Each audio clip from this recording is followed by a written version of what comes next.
Hi, everyone. I'm James Garbutt. And I'm Denny Dumas. And this is the Garbutt Dumas Real Estate Podcast.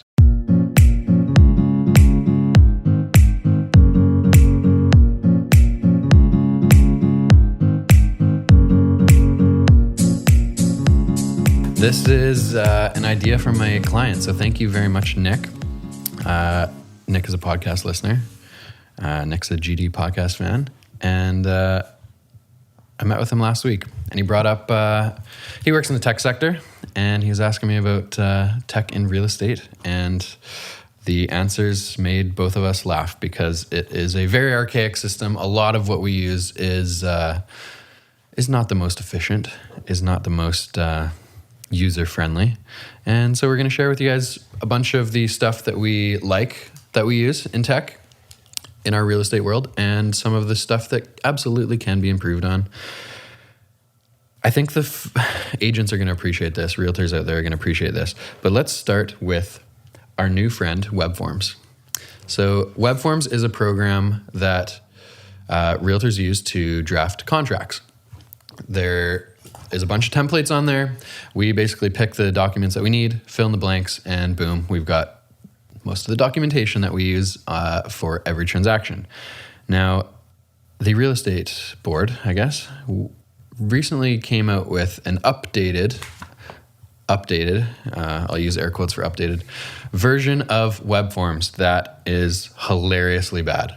It is, Jamie, how do you, well so it feels like this program went back in time 15 years. There's so many glitches. My biggest pet peeve, I'm a slight perfectionist. My biggest pet peeve with this program is that you cannot control the size of the font that you use on a contract. So, and it auto fits into the pages. So in a contract to purchase and sale, let's say the document's 8 pages. On page 3, there is space for you to write in subjects, terms, etc. Usually there's 2 to 3 pages of those subjects terms. If you go over into page 3 and you only use up half that page, it'll auto fit the whole space. So page 1 and 2 of your terms are normal, size 10 or 12 font. Page 3 is like 24, and you can't reduce the font size. So you send in a contract. I'm sending over an offer for a buyer to a listing agent. As you can tell, I'm pretty passionate about how bad this product is. You send in an offer, and I'm immediately apologizing for how bad the offer looks and that I cannot change it at all. Carl, it's hilarious. We should probably mention this is an industry-specific podcast topic. So if you're a homeowner looking for real estate advice, this is probably not the one for you, but maybe hang on to us. But it did come from a client. True. So he was more just curious of what we use from his kind of tech background and how it can be improved on. I think we should be clear, like the two main, realtors don't use realtor.ca or REW or those websites. We use a website called Paragon, and in Paragon there's links to WebForms, which is where we create our contracts and documents. Mm-hmm. And there's glitches, clear glitches. And I mean, the default font is ridiculous. It's what is it? It's like a typeface that's from 100 years ago. So everyone, it's a program that I feel could be easier to use. It could be easier to get a quick form, access to a quick form, and auto-populate it. Once you fill out one name, it should populate all forms properly, and it doesn't necessarily do that. There's messes with the fonts.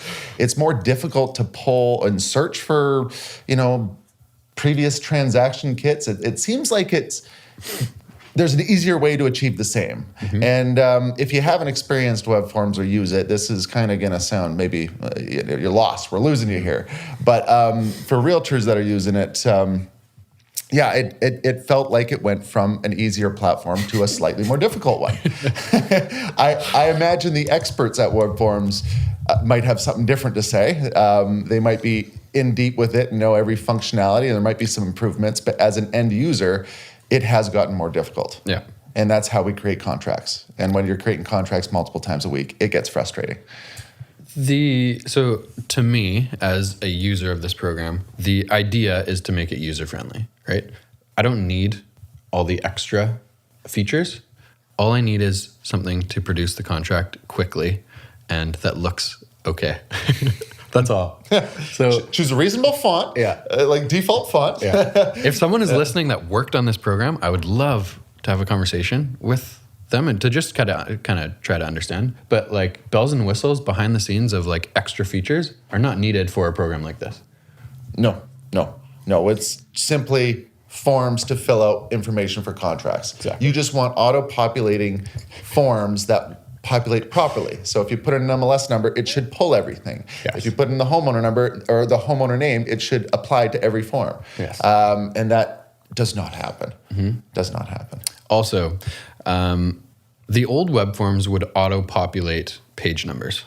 So if you, like I was mentioning with this addendum page, if you go over to the next page, if you have extra terms, it would auto-populate a new addendum for you in the middle of the contract, plus add a page number. The new one, you have to manually do page numbers. So in the last couple months, we've had so many contracts come in, like on our listings from other agents that don't have page numbers. So it's like us going in and manually filling out page numbers because the program doesn't auto-populate. There's just one more. Before we lose all of our listeners to our web forms complaints, how about we move on to some other programs that we use? So web forms is for creating documents. Paragon is where we do basically all our research of looking up listings and sales, changing, like editing our listings, doing our research when we're evaluating properties. And I will comment on Paragon. I think it's a pretty good program. I think it's a step up from our last one, which was called Fusion. Was it Fusion? Oh, geez, I don't even remember. Or was anymore. Fusion 2? I don't remember. Anyway. Eliminate it from my memory. I've been in the industry for 6.5 years now, and this is our third version of Realtor MLS called Paragon. So there was two others. One was Fusion, one was something different, I don't know. But it seems like every 3 or 4 years we get a new program, and a lot of realtors get very upset at that because they get comfortable with the old program and they throw a new one. But I like this version.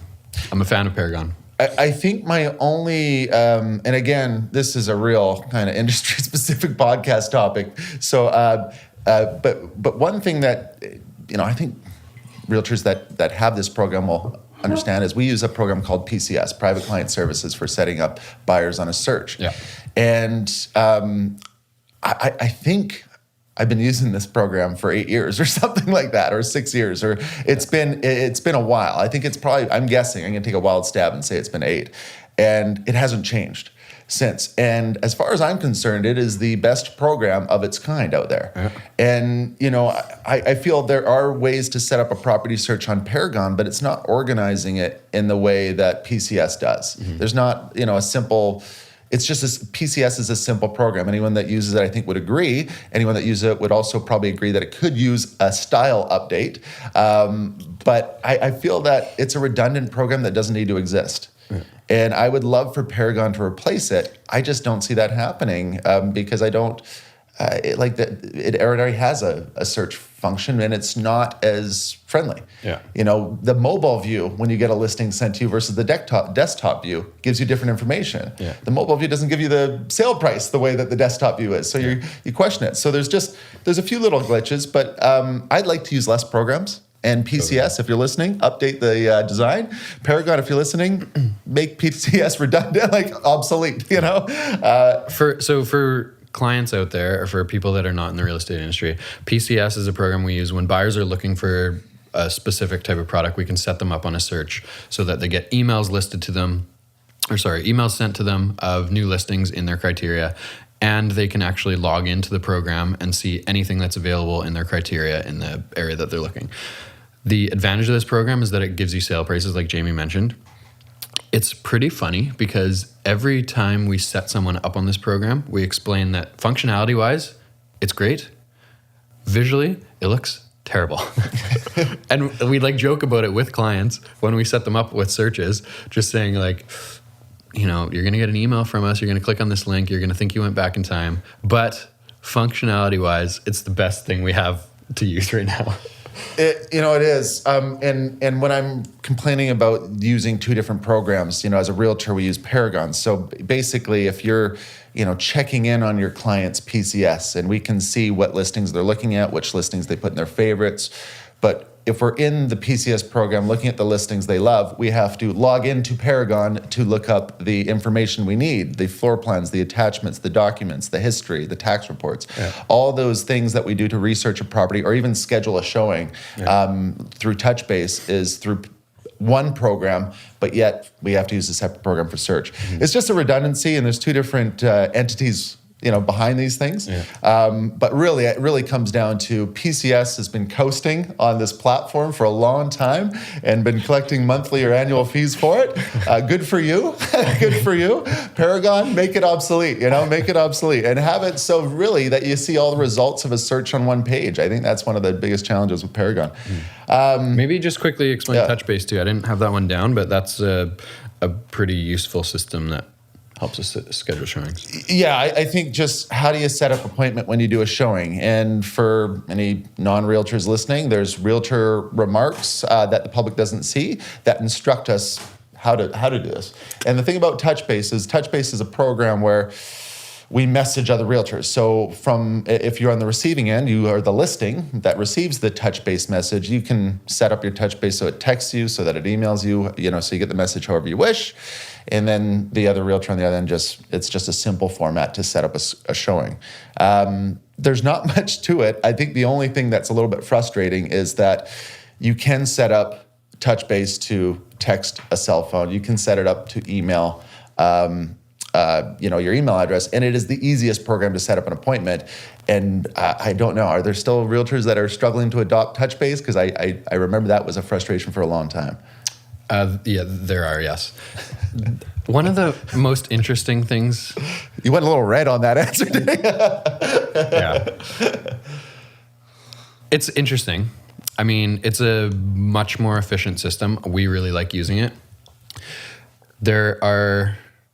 Sometimes we get TouchBases for showings on our... This is the thing. In busy markets, you want to make it as easy for listing agents as possible. If you write an offer on something, you want them to have a good impression of the correspondence with you thus far. So we get some TouchBases sometimes that say, I want to see this property at this time, text back for answer. Just why not allow us to just hit... So TouchBase is a really easy system that when we get a showing request, we click on the link and it sends them, or we type in the reply and it's sent. Pulling out your phone, typing in someone's phone number, setting up a text saying, hey, it's this person. It takes a lot longer. So that is my only thing about realtors. But most people do use it now, which is excellent. Yeah. There was an adjustment period. There was an adjustment period. So, as realtors, we, Paragon, again, that's our MLS. Web forms where we create contacts, TouchBase, how we communicate and set up showings. Those are kind of the common basic platforms that I think basically everybody uses. And I guess the only thing that we'll add for web forms, we all have access to the same templated contracts, but they're not all filled out equally. Right. Yeah. So we are adding the terms and conditions the way that we choose to customize it. Let's quickly go through what it takes to get a listing live on MLS. Sure, yeah. Because this is a really interesting process that has some inefficiencies. So quick overview, there is about 12, 11, 10, something like that, documents in order to get a listing live on MLS. Seems like every year we get one more document. We do, every year. Every year. There's one more thing that is required of us to fill out. So the way you get a listing live on MLS is we fill out a bunch of paperwork. There's a form called the MLS data sheet that is, I believe it's 6 pages now. It seems like that also gets an extra page every year, that we're filling out information manually. So sometimes buyers will say, I want to limit my search to houses with a garage or 2-bedroom and den properties. The problem with limiting that way is, like I said, for MLS, these things are filled out manually by agents and people make mistakes. Also, once we actually submit the documents, the real estate board is pulling that information manually and typing it into their system to actually list the property, and mistakes are made. But just want to go through the process. So we fill out all that information. Clients sign that, a bunch of those documents. We send them to our office, to our Keller Williams office. The office looks over that information and sends it to the real estate board. The real estate board looks over that information and then manually uploads it to MLS. So it takes a little bit of time, first of all, but we don't have any control of how it actually gets listed. So yes, we fill out all that information. Yes, we send it to them. Mistakes are often made. So often places are listed as 2-bedroom or 2-bathroom when they're 3-bathroom, or room measurements are incorrect, or there's typos in the write-up.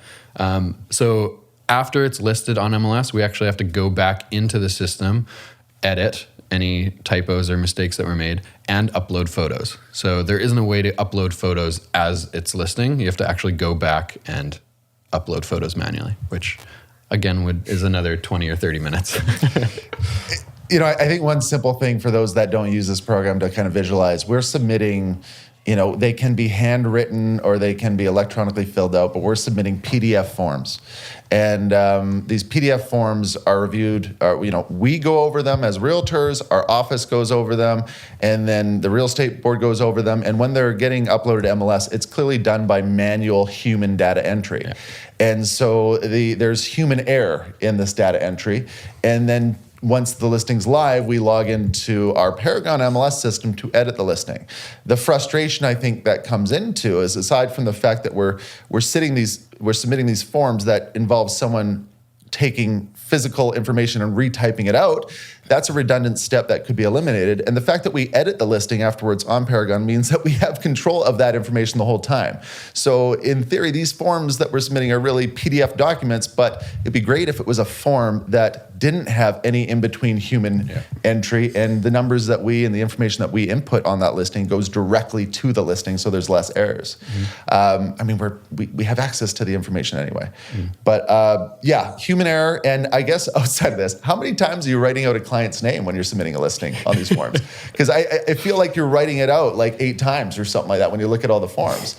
And it's just a lot of and the date, the redundancy of it. And maybe that's unavoidable. When you keep adding a form, you keep adding a reason for a name and a reason for a date. But can we go back to web forms for 1 second?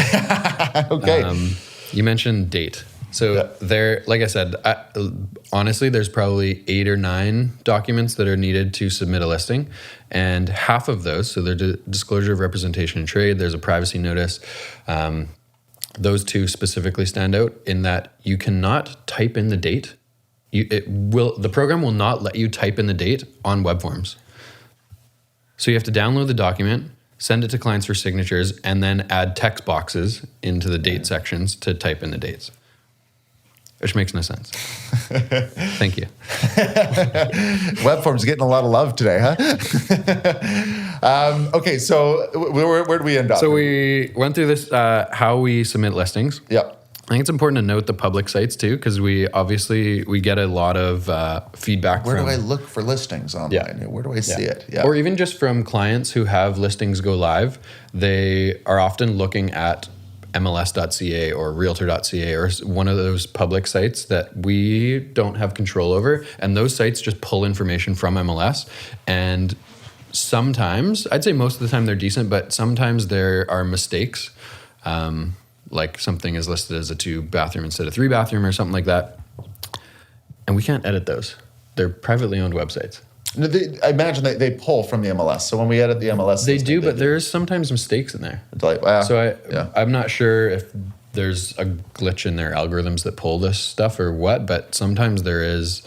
Like one of them recently, this is coming up, is one of them had the wrong square footage. It was weird. I don't know where it comes from or how that happened, if it missed a floor or something, but some of these, there's a lot of different MLS sites out there. So just kind of recognize that when you list a listing on the MLS, it gets pulled to hundreds, if not thousands of websites. Some of them are masked as big MLS sites like an REW, Realtor.ca. It could be Zolo, is that, like Zillow. But there's multiple entities out there, and there's also brokerages like Remax and individual realtors. But all these websites are kind of designed to pull the listings once they hit the MLS. And you don't know which one pulls it first. So if you are searching an address for a listing that pops up, some of these websites have previous sale information from when that listing previous sold. So you might be looking at maybe the listing shows up from 5 years ago and it's not the updated version. So you might get some missing information that way. Or maybe it's Joe Smith's realtor website that pulls it up first. And oftentimes the public goes to that person's website thinking it's his listing when really he just had the plugin that plucked the listing first, and Google's SEO got him to the top first, and he got the benefits of it. And that's kind of an arms race, of which website gets the top ranking for it. But we don't use a lot of these public MLS sites. And there is a lot of confusion from the buyer end on if they are just simply Google searching a listing on whose listing that is and which sites to use and how to use them best. So just recognize that I don't know personally, I don't know if you do, but I don't personally have a lot of experience on these websites, RAW. So oftentimes we're just recommending that we get a buyer on PCS. Yeah. How about things that we really like about technologies, Jamie? Because that's improved. So despite the frustrations, it's getting way better. And I've been in the business since March 2008, and I understand the need for them to set the bar higher since then. At that time, you could post one exterior photo. You could have a very poorly written out data sheet, which is the information sheet about a listing. You could submit listings with like nothing. You could submit listings with no photo and one line and missing information all over the place.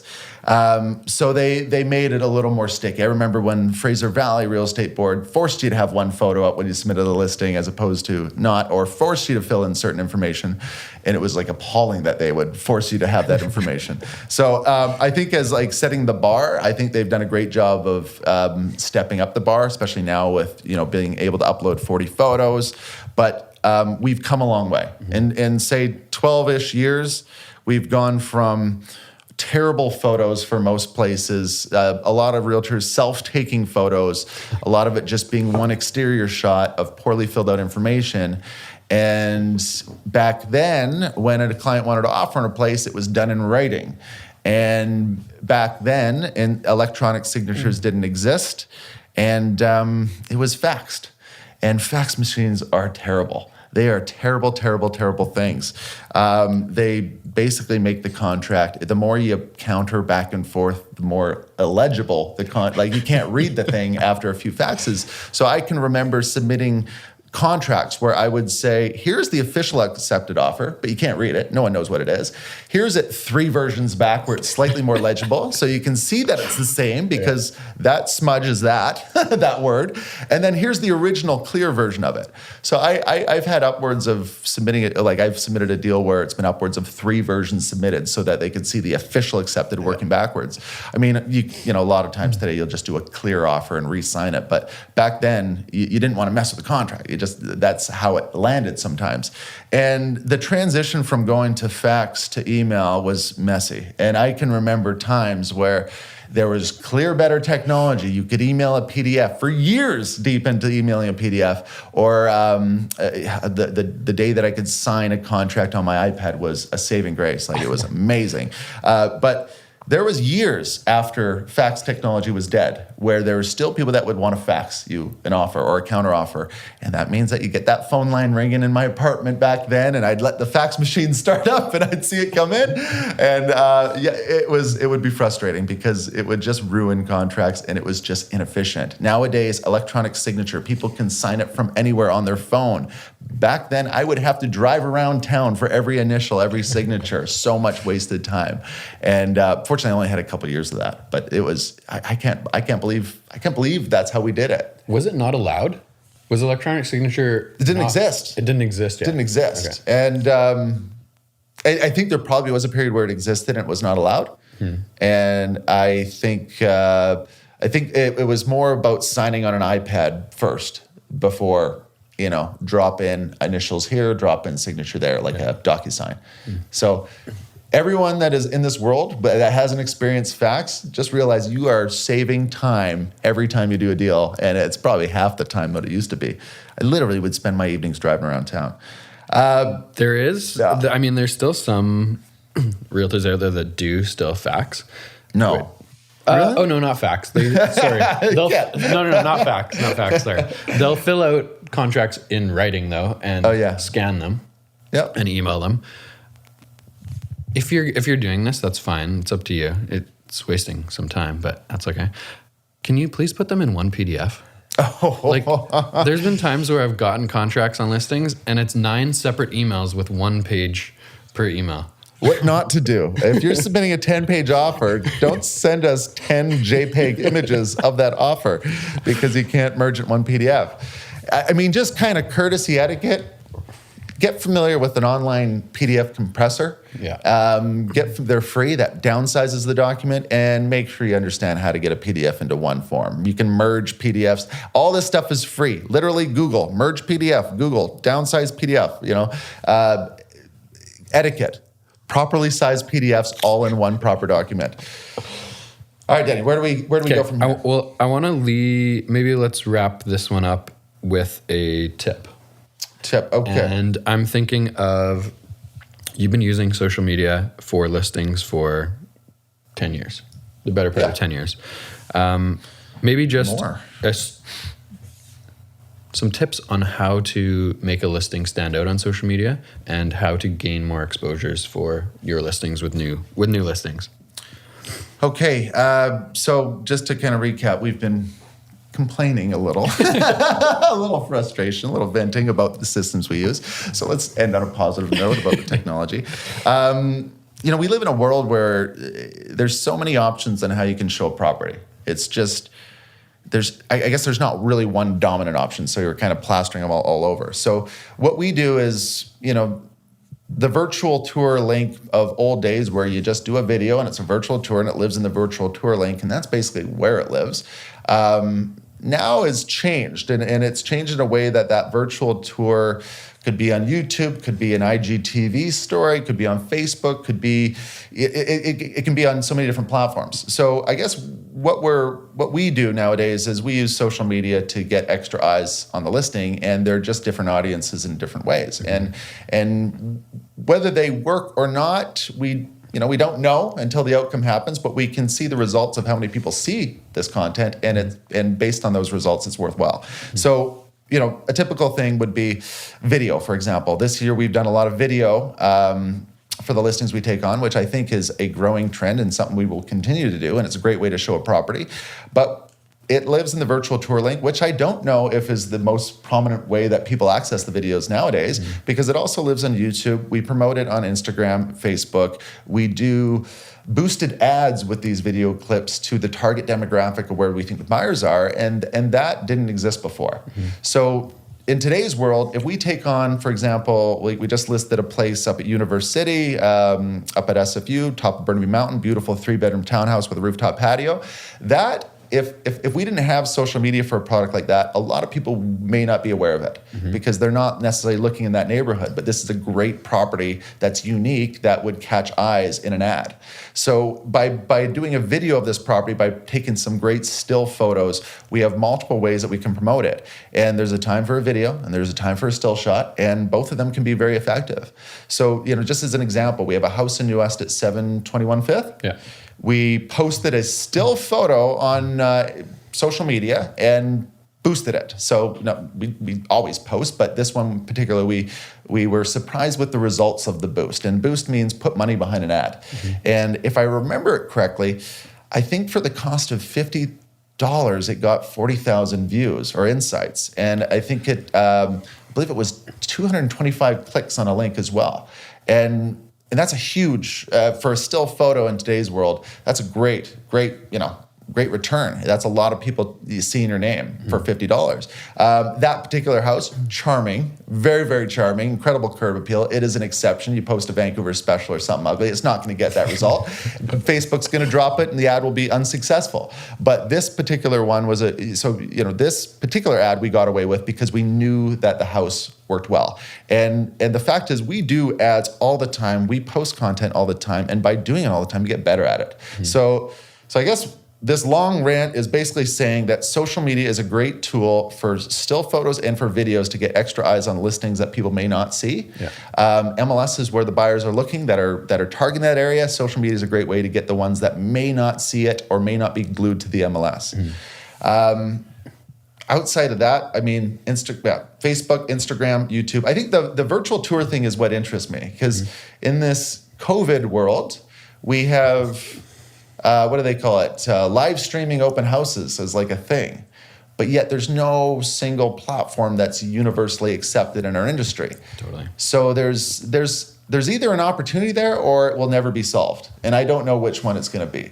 But I do like the idea of some sort of universally adopted platform where people can see videos and get into a property. I just don't know if that's realistic. I mean, do you like when you look at the future moving forward, I don't necessarily see videos going away. I think people are going to want to know more about the property without going inside of it. Where's that virtual tour link going to take them? It's a good idea for an app for someone, I guess. But I don't know, maybe it's an app that pulls video from MLS that you can put in criteria on your phone, say, hey, I'm in New West today. I want to see anything 2-bedroom under 600,000, and then you have a list of addresses and you click on them and they have the property videos. So Paragon, for example, could take it over. Totally. PCS will probably do it first, then Paragon, you get in there. But virtual reality is a thing of the future. I mean, imagine walking through a home. And that's going to have to live in a link, and that's going to have to live somewhere. So we're not far away from that, and I'd be very curious to see what that brings. I also look at the idea of AI in the future. I imagine all the back and forth about the questions we receive from buyers or people inquiring on properties that are on the listing that could be answered by a robot. Okay. I would look forward to that day when AI is just going through my emails and answering people with my voice. So how many times do we? This happens for single family homes. But how many times do we get buyers just driving by and calling the number on the sign and calling and being like, hey, I see a property here.